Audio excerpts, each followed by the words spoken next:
खुलुमबाय गोजोन फुंबिलिनि गासैबो बड'लेण्ड बुब्लिनि अनसायगिरिफोरखौ बरायग्रोबाय। दिनै 23 नभेम्बर रबिबारनि फानजामुथिखौ फरायथिनो लादों आं उदांस्रि मुसाहारिया। फानजामुथिनि गिबियाव दं मेष राशि, सोरजोंबा नांलायलायनाय जानो हागौ, सुथुर जालायना थागोन। वृष राशि, फिसा बाथ्राखौ लाना दावराव दावसि सोमजिनो हागौ, गाज्रि सान।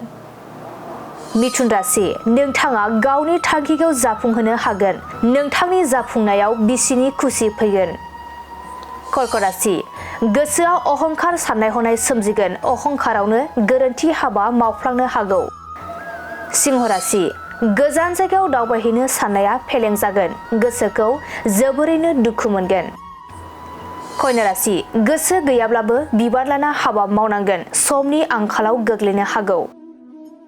तुला राशि, गोजौ फारसे दावगालांनो थाखाय गोबां साहसनि गोनांथि जानो हागौ, नाजाथाबनाय थानांगोन। वृश्चिक राशि, नोंथाङा सोरजोंबा गाज्रि सन्देह खालामजानो हागौ, गोसोखौ सान्थि मोननाय नङा।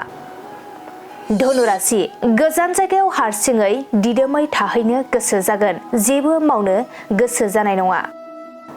मकर राशि, नोंथाङा गाज्रि लामायाव आगान सुरफ्लांनो हागौ, समाजनि सुबुंजों निन्दा होजानो हागौ।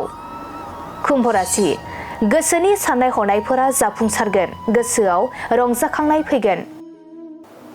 मीन राशि, बेफार फालांगि खालामोब्ला मुलाम्फा जागोन, रांखावरि आरजिना लानो हागोन। दिनै सानसेनि राशि फरायथिनायाबो एसेनोसै। आसा खालामो नोंथांनि दिनैनि साना मोजाङै मोजां थांगोन, बेखौ बड'लेण्ड बुब्लि नखरनिफ्राय मिजिंथिबाय। गोजोन्थों।